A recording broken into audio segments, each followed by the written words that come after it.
Hey everyone! Today I'm going to walk you through something revolutionary, the 0-3 optimization model.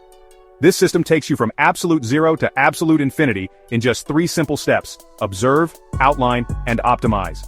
So buckle up and let's dive right in. First up, observe.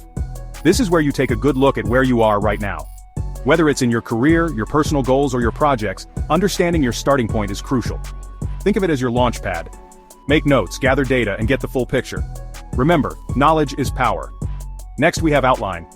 This is your blueprint. Map out where you want to go and how you plan to get there. Set clear, achievable goals and break them down into manageable steps.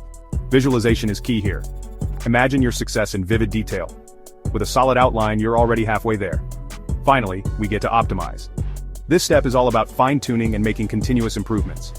Analyze your progress, tweak your strategies, and always look for ways to do things better. Remember, optimization is an ongoing process.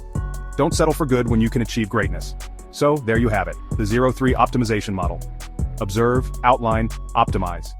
3 steps to transform your life and reach infinity. It's time to take action, start your journey, and unleash your full potential. Thanks for watching, and I'll see you at the top.